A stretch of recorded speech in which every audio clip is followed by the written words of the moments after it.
ET now स्वदेश में स्वागत है आपका। और शो में आगे बढ़े उससे पहले देख लेते हैं इस वक्त की कैनरा बैंक न्यूज हेडलाइंस। अच्छी रिकवरी के बाद फिसला बाजार, निफ्टी दिन के ऊपरी स्तरों से करीब 100 अंक गिरकर 24,950 के पास बंद। बैंक निफ्टी में भी दिन की ऊंचाई से करीब 200 अंकों की कमजोरी, तो आईटी और ऑटो शेयरों से दबाव। तीसरी तिमाही में एक्सेंचर के कमजोर नतीजों से आईटी शेयरों पर दबाव। इन्फोसिस, एचसीएल टेक और टीसीएस करीब 1.5 से 2.5% गिरकर निफ्टी के टॉप लूजर्स में शामिल, तो विप्रो, ऑरिकल और टेक महिंद्रा पर भी प्रेशर। ऑटो और ऑटो एंसिलरी शेयरों में गिरावट। हीरो मोटो और एमएनएम 1.5 से 2% गिरकर निफ्टी के टॉप लूजर, तो मदरसन, बजाज ऑटो, मारुति और बॉश में टीवीएस मोटर्स में भी दबाव। शिप बिल्डिंग और डिफेंस शेयरों में मजबूती। Shipping corporation of India, garden reach, Cochin shipyard और मझगांव डॉक में 2 से 6.5% तक की तेजी। 585 करोड़ रुपए के नए ऑर्डर से बीईएल करीब 3% भागा। भारत डायनामिक्स भी मजबूत।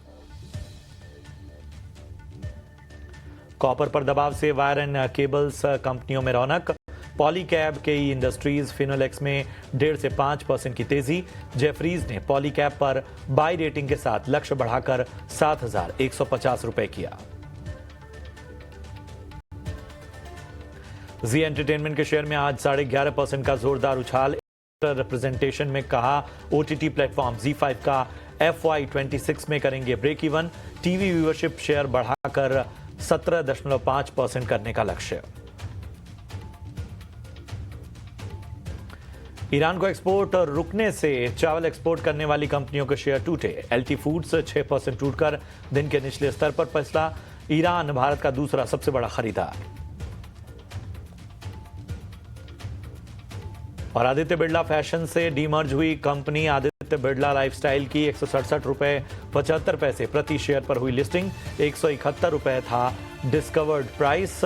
मोतीलाल ओसवाल ने दिया 190 रुपए का लक्ष्य।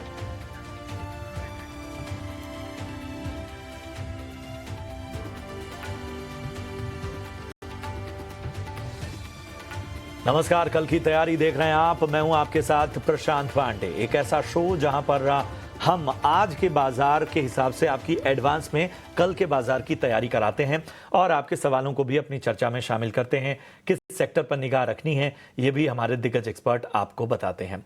तो सबसे पहले अपने सवाल हम तक कैसे पहुंचा सकते हैं वो तौर तरीके जान लीजिए। तो करना कुछ नहीं है, यूट्यूब पर कमेंट करके आप अपने सवाल हम तक पहुंचा सकते हैं। यूट्यूब पर आपको अपने सवाल हमें भेजने और कहीं नहीं। कल की तैयारी में जो भी सवाल आज आप पूछेंगे यूट्यूब पर, उन सवालों के जवाब कल के शो में दिए जाएंगे। यानी कि शुक्रवार को जो आपने सवाल हमसे चर्चा में पूछे थे, उन सवालों के जवाब आज दिए जाएंगे। याद रखिए, जब भी अपना सवाल पूछिए तो अपना और अपने शहर का नाम सबसे पहले, किस स्टॉक पे आपका सवाल है ये बताइए, किस भाव पे आपने लिया है, कितनी क्वांटिटी में लिया, और आखिर में नजरिया जरूर बताइए कि आपका नजरिया क्या है। आज हमारे साथ दो बेहद खास मेहमान चर्चा में शामिल हो रहे हैं। मैं परिचय करा दूं, जैनम ब्रोकिंग लिमिटेड के टेक्निकल एनालिस्ट किरण जानी साहब हमारे साथ हैं, और शर्मिला जोशी.com से शर्मिला जोशी जी भी हमारे साथ इस चर्चा में आज शामिल हो रही हैं। आप दोनों का बहुत बहुत स्वागत। जरा मैं बाजार का एक ब्यौरा अपने दर्शकों के सामने रख दूं। 24,950 के ऊपर आज क्लोजिंग हुई है। हालांकि रिकवरी अच्छी नजर आई थी, लेकिन उस रिकवरी से बाजार फिसलते नजर आई। 140 अंकों की गिरावट आज निफ्टी में क्लोजिंग के टाइम देखने को मिली। सेंसेक्स में 511 अंकों का दबाव देखने को मिला। 81,900 के पास बंद होता हुआ नजर आया सेंसेक्स। बैंक निफ्टी की बात करें तो लगभग 200 अंकों की यहां पर गिरावट देखने को मिली। 56,000 के स्तर के आसपास यहां पर क्लोजिंग हुई बैंक निफ्टी में। अगर निफ्टी के गेनर्स की बात करें तो ट्रेंड देखिए, 0.4% चढ़कर आज बंद हुआ। बीईएल में लगभग 3% से ज्यादा की तेजी रही। हिंडाल्को में देखें तो यहां पर भी लगभग 2% की तेजी हमें नजर आई। इसके अलावा बजाज फाइनेंस, कोल इंडिया और टाटा कंज्यूमर, ये तमाम स्टॉक ऐसे थे जिनमें आज जो है वो टॉप गेनर की सूची में इन्होंने जगह बनाई। निफ्टी के लूजर्स की लिस्ट भी लेकर आइए और वहां देखिए इन्फोसिस, आईटी पॉकेट पर दबाव। इन्फोसिस लगभग 2.5% गिरकर बंद हुआ। एलएनटी 2% से ज्यादा गिरावट। एचसीएल टेक, इसके अलावा विप्रो, टीसीएस, हीरो मोटो, M&M, ये तमाम स्टॉक रहे जहां पर दबाव देखने को मिला। एडवांस डिक्लाइन रेशियो जरा सामने लेकर आइए। 1263 शेयर आज मार्केट ब्रेथ में ऐसे रहे जो कि हरे निशान में कारोबार करते नजर आए और 1474 शेयर ऐसे रहे जो कि लाल निशान में कारोबार करते नजर आए। तो एक तरह से देख सकते हैं कि आज डिक्लाइंस का जो पड़ रहा था वो भारी होता हुआ नजर आया। किरण जी, मैं आपके पास आना चाहूँगा। सबसे बड़ा जो ट्रिगर है या कह सकते हैं सबसे बड़ा जो एक संकेत है वो ये है कि ग्लोबली अगर कुछ नहीं होगा तो बाजार ने रिकवरी की कोशिश की है, यानी कि बाजार ने इस चीज को फैक्टर इन कर लिया है। अब अगर आज कोई बेचैनी नहीं होती है, हलचल नहीं होती है, तो कल बाजार को कैसे देखते हैं? Good afternoon everyone. So overall अगर आज का बाजार हम देखेंगे तो जियोपॉलिटिकल टेंशन की वजह से गैप डाउन ओपनिंग हुए, लेकिन हमारा इंटरनली अगर आप डोमेस्टिकली बात कीजिए या तो चार्ट पैटर्न के हिसाब से आप बात कीजिए, we are at very strong hand. तो वो चीज हमने रियलाइज भी की और नीचे के लेवल से काफी एक अच्छे रिकवरी पोर्शन हमें मिले हैं। अब ये क्या रिकवरी कंटिन्यू रहेगी? डेफिनेटली जियोपॉलिटिकल टेंशन की वजह से there are some hiccups will be there, otherwise overall chart pattern काफी अच्छे है। अगर लेवल वाइज में बात करूं तो 24,800 इज और स्टॉप लॉस। जब तक 24,800 का लेवल ब्रेक नहीं होता है, मेरे हिसाब से करंट मार्केट प्राइस से या कोई भी टिप आया हमें लॉन्ग करके जाना चाहिए। ऊपर में 25,000 25,200 तक के टारगेट है। जैसे ही 25,200 क्रॉस होगा उसके बाद एक फ्रेश रैली भी स्टार्ट हो सकती है। तो एज ऑफ नाउ 24,800 के स्टॉप लॉस से लॉन्ग करेंगे। बैंक निफ्टी की बात करें तो बैंक निफ्टी में 55,800 का लेवल एक इंपॉर्टेंट लेवल। आज भी हमने देखा कि 55,900 के आसपास से मार्केट में अच्छी खासी रिकवरी आई और 56,000 के ऊपर सस्टेन हुआ है। तो यहाँ पे भी 55,800 का एक स्टॉप लॉस रखिए। वैसे आप इन्वेस्टर हो तो 55,500 के नीचे का स्टॉप लॉस रखिए। ट्रेडिंग पॉइंट ऑफ व्यू 55,800 के स्टॉप लॉस से आप लॉन्ग कर सकते हैं और ये एक्सपायरी में 57,000 तक आए, ऐसा हमें लग रहा है। तो डेफिनेटली दोनों इंडेक्सेस में बाय ऑन डिप्स की ही रणनीति रहेगी। ऑन डिप्स की रणनीति यहां पर दोनों ही इंडाइसेस में आपको मिलती हुई। शर्मिला जी, मैं आपके पास आना चाहूंगा। इस बाजार में कौन से ऐसे सेक्टर हैं जिनको आप अपने रडार पे रख रही हैं? तो आई थिंक एक तो बैंकिंग और फाइनेंशियल्स रहेगा। जिस तरह से रेट कट आया था उसके बाद वो एक बहुत अच्छा सेक्टर उभर के आया है। यहाँ पर अच्छे गेन्स मिल सकते हैं। उसके साथ साथ जुड़ने चाहिए anything that is sort of interest rate facing. तो हाउसिंग फाइनेंस कंपनीज काफी अच्छी लगती है। So that would be another by. FMCG companies अच्छी लगती है। मुझे लगता है मॉनसून्स अच्छे चलने पर रूरल मार्जिन्स, रूरल में डिमांड अच्छा बढ़ेगा और मार्जिन्स इंप्रूव होंगे कंपनीज के। तो एफएमसीजी काफी अच्छा लगता है। Then I think all the standard themes which are sort of growth oriented, whether it is capital goods, whether it is तो उस तरह के स्टॉक्स। तो यही एक फर्क हो गया है कि जो एक्सपोर्ट फेसिंग थीम्स थी उसकी तरफ शायद थोड़ा अब कम फोकस है, जब तक थोड़ी ये क्लैरिटी नहीं आती कि ये हम टैरिफ्स एक्सेट्रा के साथ कहाँ पे जा रहे हैं। और उसकी भी होपफुली, क्योंकि जुलाई 9 एक डेडलाइन था, तो वो भी जल्दी आ जाएगा। लेकिन वो जब तक क्लैरिटी नहीं आती है, I think it is better to sort of be focused more on domestic facing themes. रणनीति आपको इंडाइसेस लेवल पर भी किरण जी ने बताई, तो सेक्टर में कौन से सेक्टर हैं जिन पर निगाह रखनी है और कहाँ पे कंसर्न्स हैं, किन बातों का आपको ध्यान रखना है ग्लोबली भी, उसके बारे में भी हमारे दिग्गज एक्सपर्ट ने आपको राय दिया। चलिए अब आपके सवालों को शामिल करते हैं। सवालों का सिलसिला शुरू करूं उससे पहले एक बार फिर बता दूं कि आप अपने सवाल यूट्यूब पर हमें भेजिए।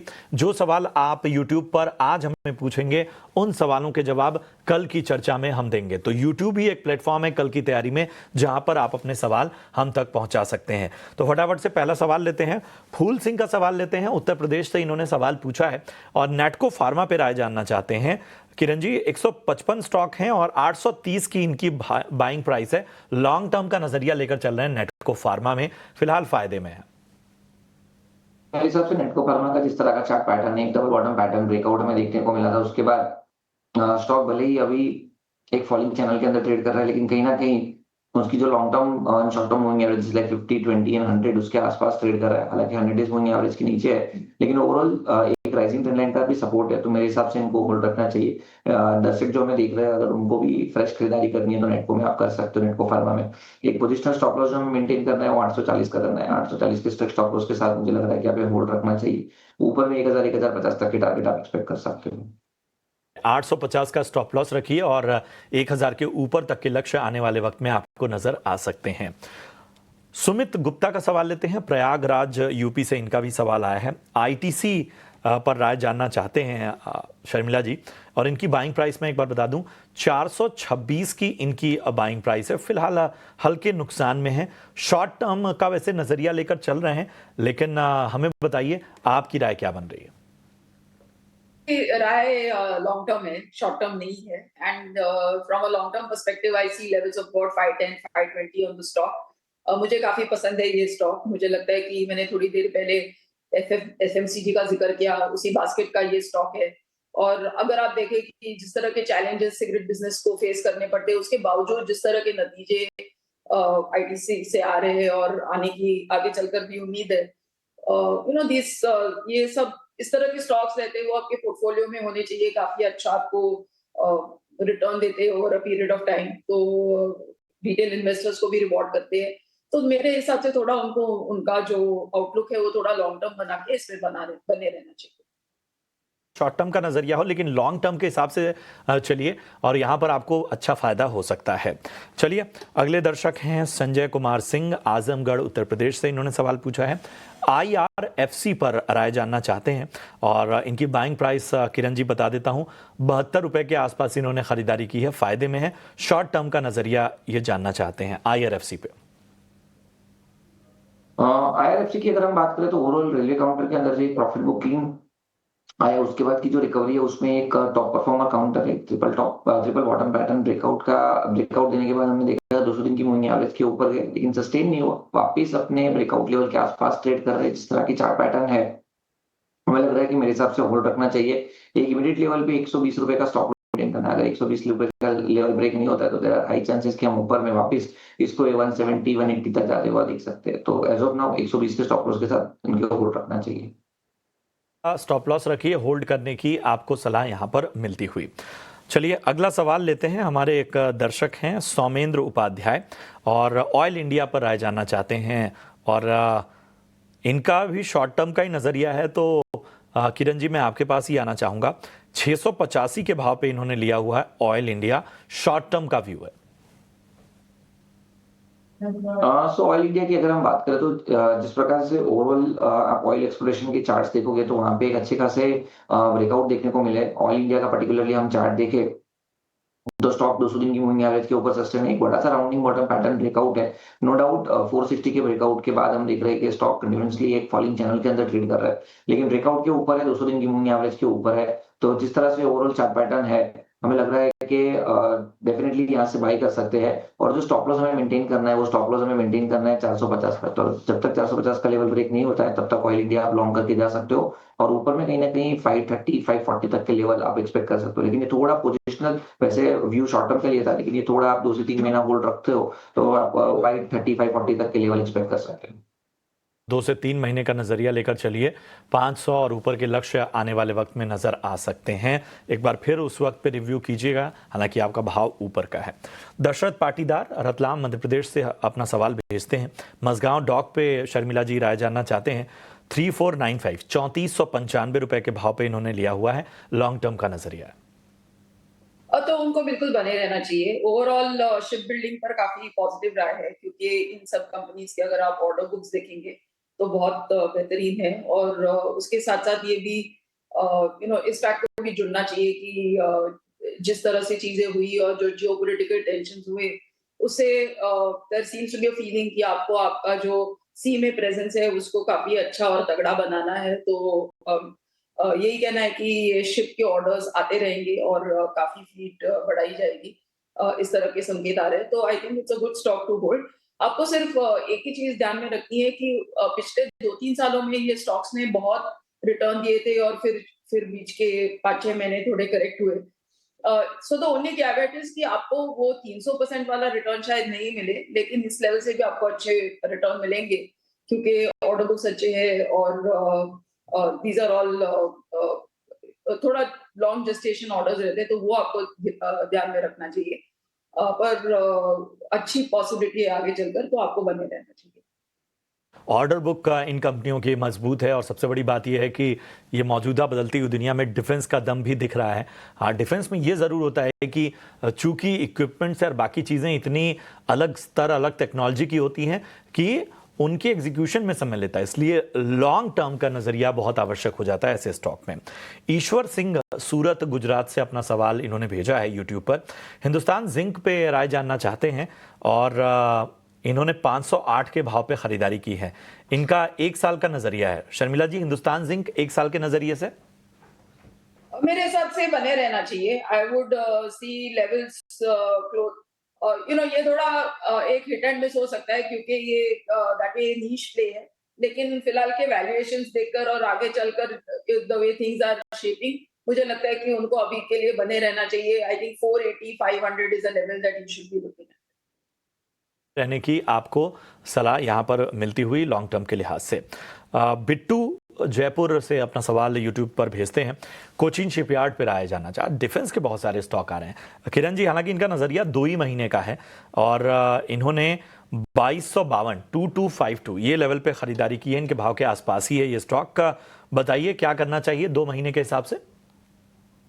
सी कोचिन शिपयार्ड की अगर हम बात करें तो ओवरऑल जिस प्रकार के चार्ट पैटर्न हमें देखने को मिल रहे हैं, डेफिनेटली मुझे लग रहा है कि इनको होल्ड रखना चाहिए कोचिन।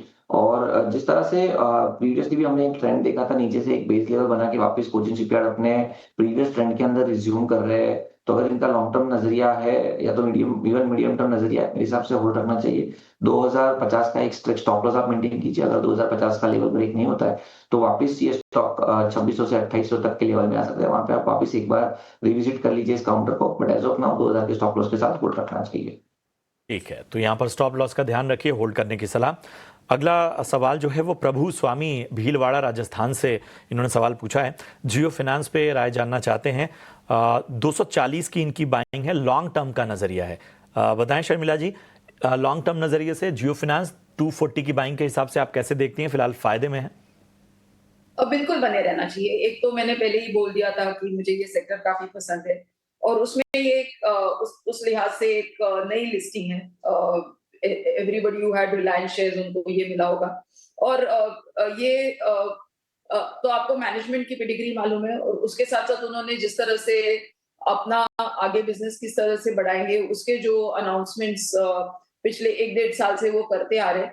तो अभी आपको रुककर ये देखना है कि वो all those things how they fall into place और आपको किस तरह से वो प्रॉफिटेबिलिटी में और how it translates into profitability। तो मेरे हिसाब से अभी के लिए तो आपको बिल्कुल बने रहना चाहिए।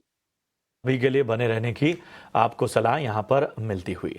चलिए, इतने ही सवालों को हम शामिल कर पाएंगे आज की चर्चा में, लेकिन आप यूट्यूब पर अपने सवाल भेजते रहिए। कल उन सवालों के जवाब हम अपनी चर्चा में देंगे। बढ़ते हैं आगे और लेकर आते हैं आपके लिए कमाई का VIP शेयर्स।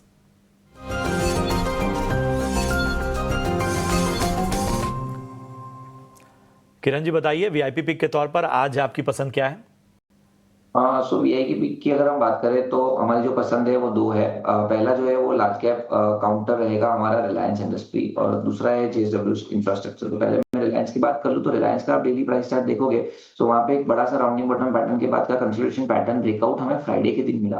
अब समहाउ आज हमने देखा कि जिस तरह के जियोपॉलिटिकल टेंशन की न्यूज था तो एक गैप डाउन हुआ, लेकिन उस गैप डाउन में काफी अच्छा रिकवरी आया और 1450 के आसपास की क्लोजिंग आई है। हमें लग रहा है कि यहाँ पे एक बार के लिए लॉन्ग करना चाहिए। 1480 का हमारा टारगेट रहेगा, 1434 एज अ स्टॉप लॉस हमें मेंटेन करना है। दूसरा जो कॉल है वो जेएसडब्ल्यू इंफ्रास्ट्रक्चर है।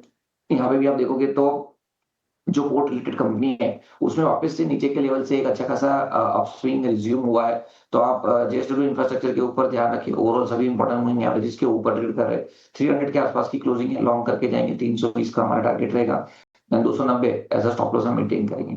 तो रिलायंस एंड जेएसडब्ल्यू इंफ्रास्ट्रक्चर हमारी तरफ से बाय कॉल है।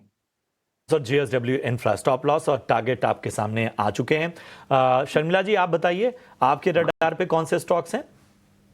I am recommending Ashok Leyland.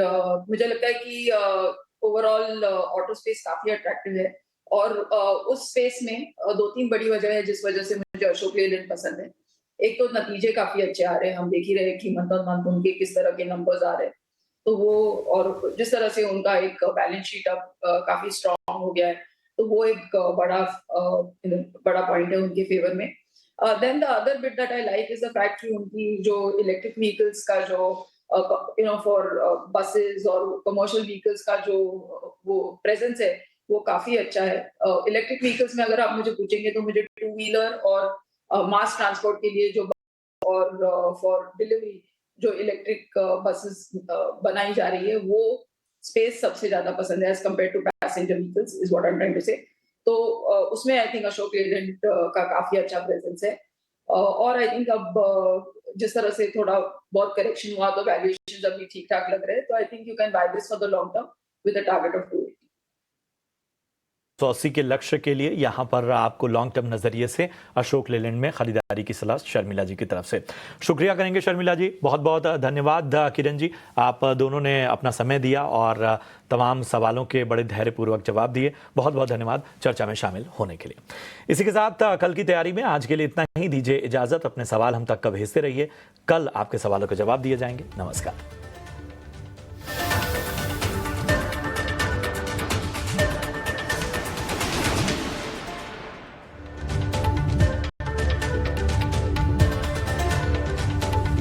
Startup से इकोनॉमी को रफ्तार, स्टार्टअप इंडस्ट्री